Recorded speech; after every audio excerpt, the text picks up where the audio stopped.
Halo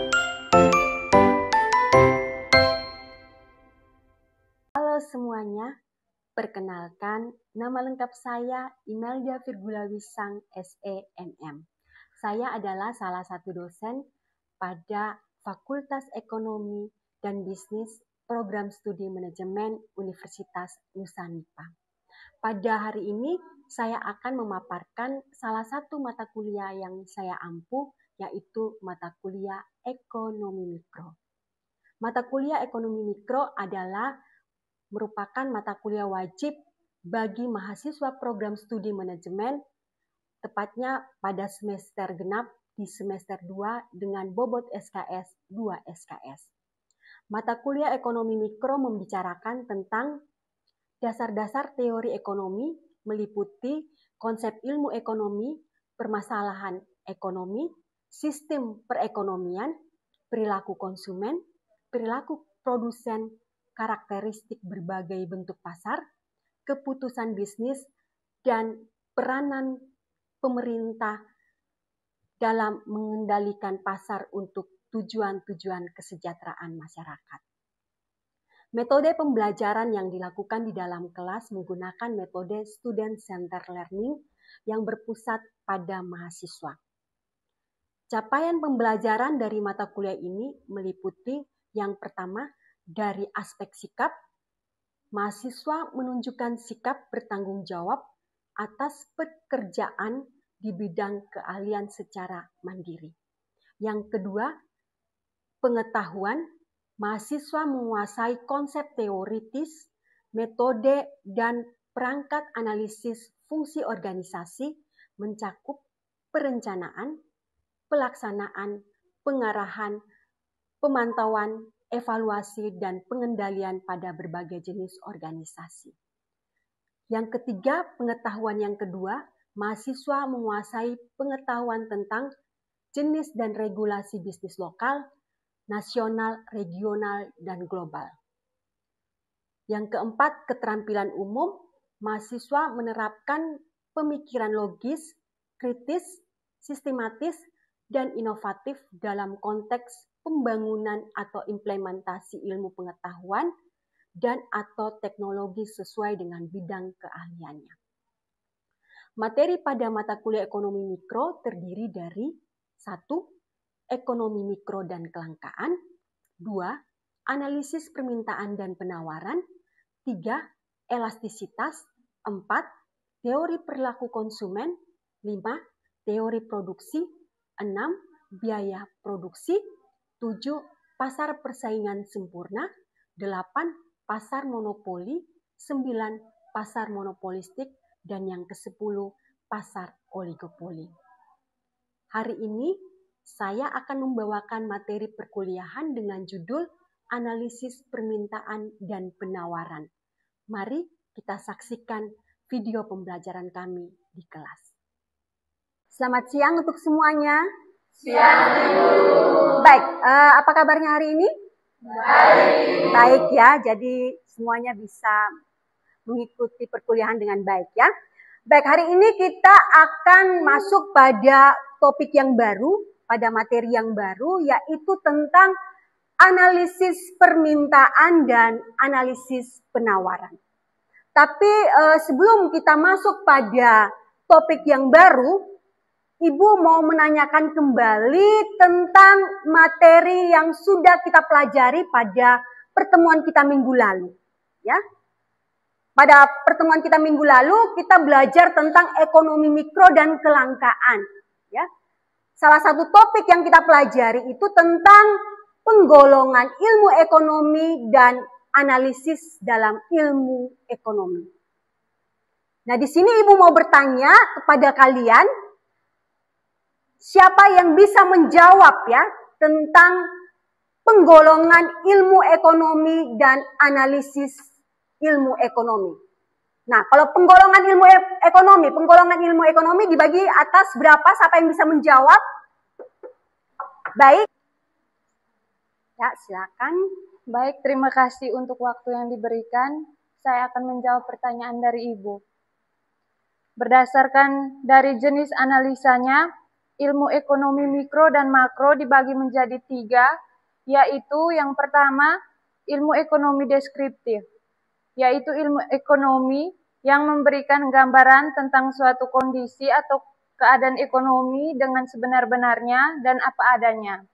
Misalnya mengenai terjadinya krisis ekonomi di Indonesia pada tahun 1998 dan krisis keuangan internasional tahun 2008. Yang kedua, teori ekonomi. Teori ekonomi didasarkan pada kondisi nyata yang terjadi pada masyarakat yang disederhanakan terutama mengenai sifat-sifat hubungan ekonomi. Yang menyederhanakan kondisi itu disebut asumsi. Misalnya, permintaan suatu barang akan naik bila harga barang tersebut turun, sebaliknya permintaan akan turun bila harga akan naik, dengan asumsi penawaran dan pendapatan masyarakat tetap dan semua faktor yang berpengaruh terhadap permintaan. Yang ketiga, teori ekonomi aplikasi. Teori ekonomi aplikasi sebenarnya adalah cabang dari ilmu ekonomi mikro dan makro. Ilmu ini bertujuan menganalisa dan menelaah tentang hal-hal yang perlu dilakukan mengenai suatu kejadian dalam perekonomian. Misalnya, ekonomi moneter membahas dan memberikan masukan kepada pelaku ekonomi tentang bagaimana cara mengelola uang dan mengatasi inflasi dengan menggunakan teori ekonomi baku, yaitu teori ekonomi makro.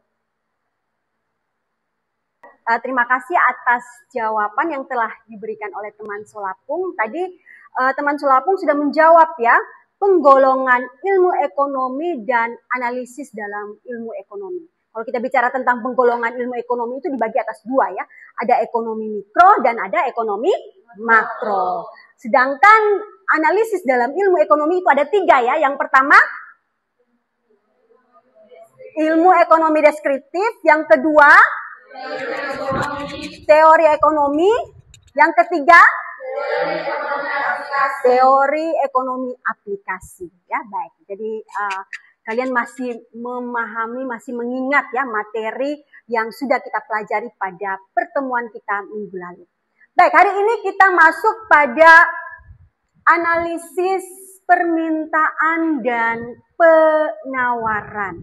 Ya, kita masuk pada analisis permintaan dan penawaran. Kalau kita bicara tentang permintaan ya, kalau kita bicara tentang penawaran, Ibu yakin bahwa pasti kalian pernah mendengar, ya, kalian pernah membaca, kalian tahu apa itu permintaan, apa itu penawaran. Kalau kita bicara tentang permintaan, permintaan itu dilakukan oleh konsumen ya, konsumen atau yang bisa juga oleh pembeli. Kalau penawaran dilakukan oleh penjual ya, penjual oleh produsen ya, jadi itu. Baik, siapa yang tentunya bisa menjelaskan apa itu permintaan? Sebelum nanti kita lihat bersama-sama tentang permintaan. Apa itu permintaan? Siapa yang bisa menjawab permintaan? Baik, terima kasih atas kesempatan yang diberikan. Saya akan menjawab pertanyaan dari Ibu tentang pengertian permintaan. Ini menurut saya, permintaan dalam ilmu ekonomi adalah keinginan konsumen untuk membeli barang atau jasa yang didukung oleh kemampuan dan kesediaan membayar pada berbagai tingkat harga dalam periode waktu tertentu. Permintaan tidak hanya sekedar keinginan, tetapi juga harus disertai dengan daya beli konsumen. Ya, jadi itu ya pemahaman kau tentang pengertian dari permintaan. Baik, terima kasih ya atas jawaban yang telah disampaikan tentang pemahamanmu tentang pengertian dari permintaan ya. Selanjutnya nanti kita lihat lagi pengertian dari penawaran ya. Penawaran, siapa yang bisa menjawab ya pengertian ya tentang penawaran. Baik, terima kasih atas kesempatan yang diberikan. Saya akan menjawab pertanyaan dari Ibu mengenai pengertian penawaran. Menurut saya, penawaran adalah jumlah barang atau jasa yang tersedia di pasar dan dapat dibeli oleh konsumen pada harga tertentu dan waktu tertentu. Dalam pengertian lain, penawaran adalah salah satu komponen penting dalam pasar karena menentukan jumlah barang atau jasa yang tersedia untuk dibeli. Baik, jadi tadi sudah dijawab ya pertanyaan dari Ibu tentang permintaan dan penawaran ya. Jadi kalau kita mau bicara tentang teori permintaan, itu sebenarnya dia menerangkan sifat dari permintaan pembeli ya pada suatu barang atau jasa dan juga menerangkan hubungan antara jumlah yang diminta ya dan dengan harga. Nah, itu yang disebut dengan permintaan. Sedangkan kalau penawaran itu adalah menerangkan sifat dari para penjual dalam menawarkan barang dan jasa yang dijualnya. Ya, jadi itu ya kita bisa melihat tentang teori permintaan dan teori penawaran. Bisa ya? Bisa. Baik, jadi itu ya tadi kita sudah lihat tentang teori permintaan dan teori penawaran. Ya, kalau kita bicara tentang permintaan dan penawaran yang dilakukan oleh penjual dan pembeli tentunya terjadi di dalam pasar ya. Nah, siapa yang tahu mungkin pengertian dari pasar itu apa? Pasar itu apa? Coba. Siapa yang bisa menjawab pengertian dari pasar?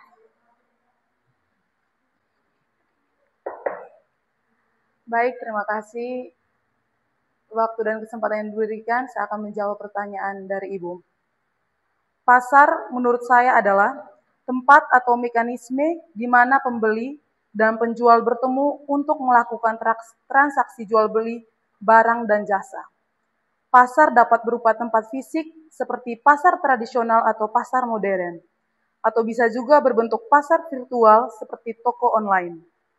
Pada dasarnya, pasar adalah tempat terjadinya interaksi antara permintaan dan penawaran. Sekian dan terima kasih. Baik, tadi sudah dijelaskan ya tentang pengertian pasar ya. Tadi dikatakan bahwa pasar itu adalah tempat bertemunya penjual dan pembeli secara fisik ya. Jadi sebenarnya kalau kita mau mengatakan pasar itu adalah suatu institusi yang pada umumnya tidak berwujud secara fisik ya, yang mempertemukan penjual dan pembeli suatu barang dan jasa. Itu juga disebut pasar. Jadi bukan berarti bahwa dia harus berbentuk secara fisik. Tapi kalau terjadi penawaran ya barang dan jasa antara penjual dan pembeli di suatu tempat juga dapat dikatakan sebagai pasar. Jadi bukan saja dia harus berbentuk fisik seperti contohnya pasar yang ada di daerah kita ya, pasar Alok ya, pasar Tingkat, pasar Wuring ya.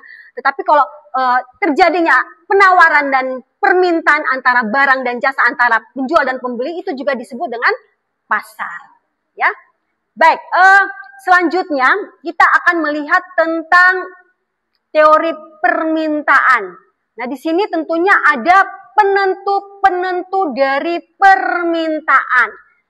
Ibu minta kalian ya secara kelompok mendiskusikan ya apa saja yang menjadi penentu-penentu permintaan ya. Jadi penentu-penentu permintaan ini tentunya dia bisa menentukan tinggi rendahnya permintaan ya. Banyak sedikitnya permintaan. Kira-kira apa saja yang menjadi penentu-penentu permintaan. Mungkin kalian secara kelompok bisa mencari ya kira-kira apa saja yang menjadi penentu-penentu permintaan. Baik, terima kasih atas waktu dan kesempatan yang diberikan. Saya akan menjawab pertanyaan dari Ibu dengan bunyi pertanyaan, sebutkan penentuan-penentuan permintaan. Yang pertama, harga komoditas itu sendiri. Yang kedua, harga komoditas lain yang berkaitan. Yang ketiga, pendapatan. Yang keempat, citra rasa masyarakat. Yang kelima, jumlah penduduk. Yang keenam, ramalan keadaan masa depan. Sekian dan terima kasih. Baik, terima kasih. Jadi tadi sudah disampaikan ya oleh teman kalian dari kelompok 2, penentu-penentu permintaan. Jadi ada 6 penentu permintaan. Itu yang pertama, harga komoditas itu sendiri, ya. Lalu yang kedua, harga komoditas lain yang berkaitan, ya. Yang ketiga, pendapatan. Yang kelima, cita rasa masyarakat. Yang keenam, jumlah penduduk. Dan yang terakhir, ramalan keadaan masa mendatang. Nah, ini merupakan penentu-penentu permintaan yang dapat menentukan tinggi rendahnya permintaan akan barang dan jasa yang dilakukan oleh pembeli atau konsumen. Sampai di sini ada yang mau bertanya tentang penentu-penentu permintaan? Ada yang mau bertanya? Oh, baik. Baik, selamat siang untuk kita semua. Terima kasih atas waktu dan kesempatan yang diberikan. Saya dari kelompok 1 mewakili teman-teman saya ingin bertanya kepada Ibu. Di sini pertanyaannya, mengapa pendapatan dikatakan masuk dalam penentu penawaran? Sekian dari. Baik, silakan duduk. Sangat bagus ya pertanyaan dari kelompok 1 tadi tentang mengapa pendapatan masuk dalam penentu permintaan. Ya, jadi di sini semakin tinggi pendapatan seseorang, pasti kebutuhan akan barang dan jasa juga semakin meningkat. Ya, tentunya permintaan akan barang dan jasa semakin meningkat. Semakin sedikit penghasilan atau pendapatan seseorang, tentunya akan berpengaruh terhadap permintaan akan barang dan jasa semakin sedikit atau semakin berkurang.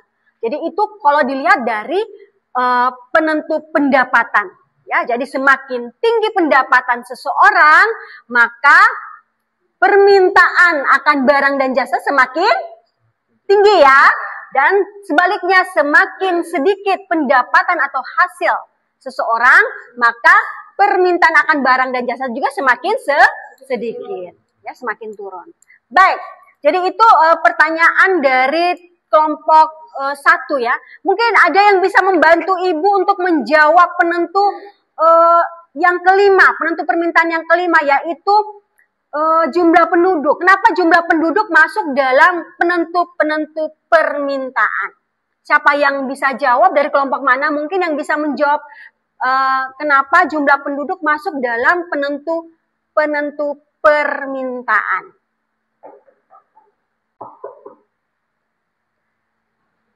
Baik, saya akan menjawab. Kenapa jumlah penduduk dikatakan sebagai penentu permintaan?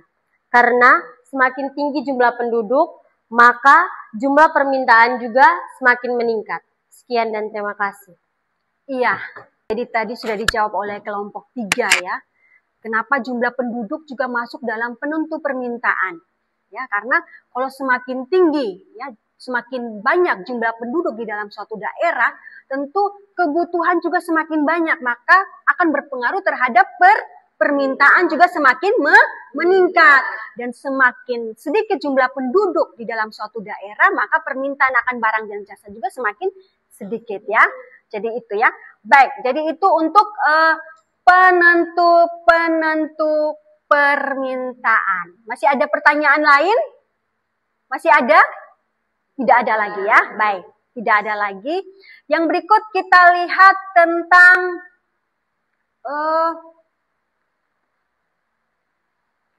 hukum permintaan ya. Kita lihat tentang hukum permintaan ya.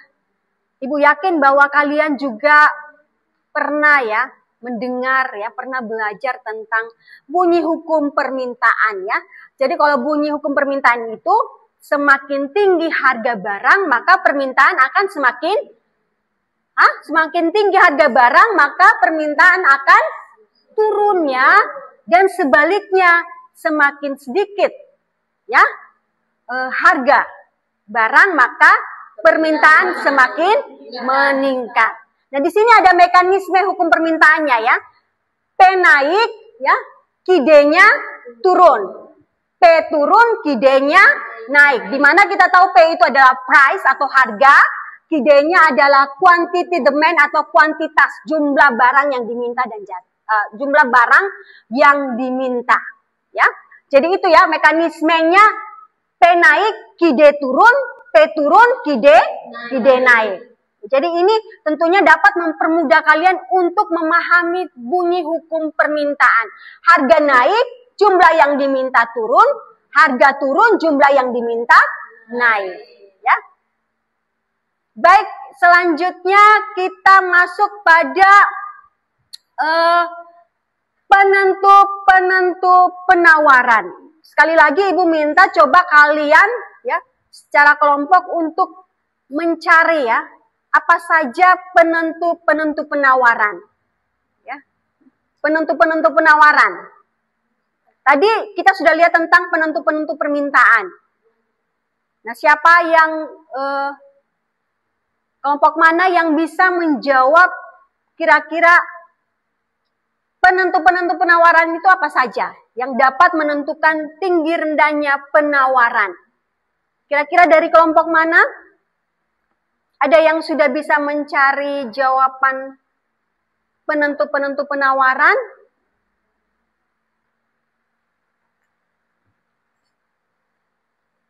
Baik, terima kasih untuk waktu dan kesempatannya. Saya akan menjawab pertanyaan tentang teori penawaran.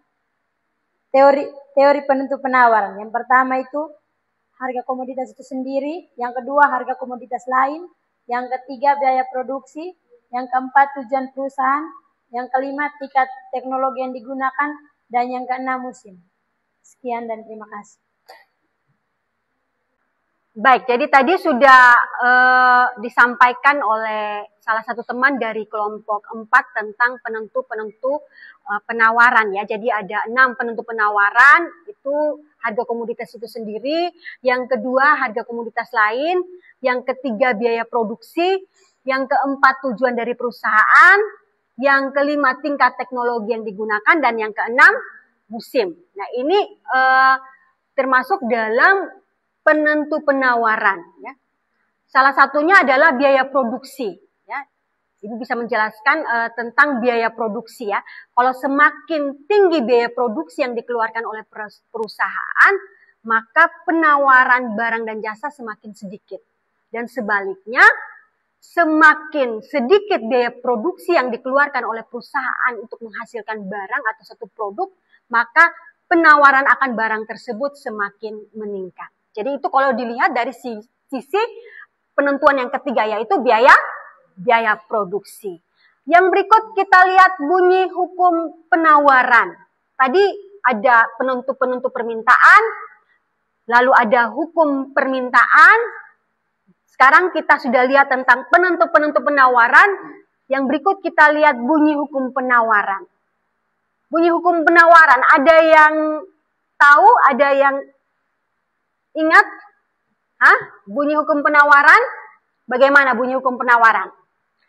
Semakin tinggi harga, maka jumlah barang yang ditawarkan semakin banyak. Ya. Semakin dan sebaliknya, semakin rendah harga, jumlah barang yang ditawarkan semakin sedikit. Nah, itu bunyi hukum penawaran. Baik, selanjutnya kita lanjut pada latihan soal ya, menentukan keseimbangan secara matematis ya. Di sini kita lihat ada fungsi permintaan dan fungsi penawaran. Jadi untuk fungsi permintaan komoditas X adalah QD sama dengan 280 kurang 0,2 PX. Sedangkan fungsi penawaran komoditas X adalah QS sama dengan 100 tambah 0,25 PX. Ya. Di sini kita ketahui syaratnya adalah, syarat keseimbangannya adalah permintaan sama dengan penawaran. Atau QD sama dengan QS. Ya. Jadi ini salah satu contoh soal yang harus kalian kerjakan. Ya. Dikerjakan, lalu ibu minta nanti salah satu orang bisa mengerjakan di papan tulis. Mungkin kalian bisa berdiskusi bersama teman-teman ya untuk mencari fungsi permintaan komoditas X dan fungsi penawaran untuk komoditas X. Baik, jadi di sini teman Dea ya mewakili kalian semua untuk mengerjakan contoh soal yang ada ya. Silakan Dea untuk mengerjakan soalnya.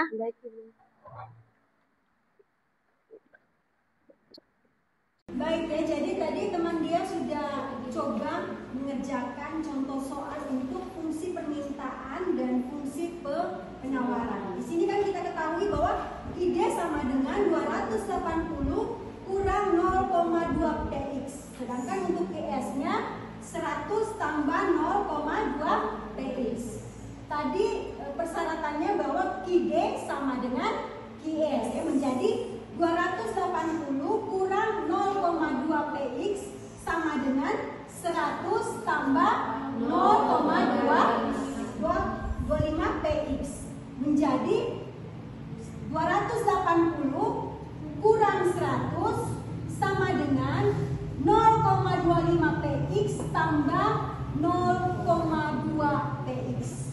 Ya, bisa ya ini ya? Bisa. Menjadi 280 kurang 100 menjadi 180 sama dengan 0,25 PX tambah 0,2 PX menjadi 0,4 PX. Maka kita harus mencari dulu PX-nya berapa? PX-nya sama dengan 180 kurang bagi ya 180 bagi 0,45. Hasilnya adalah 400.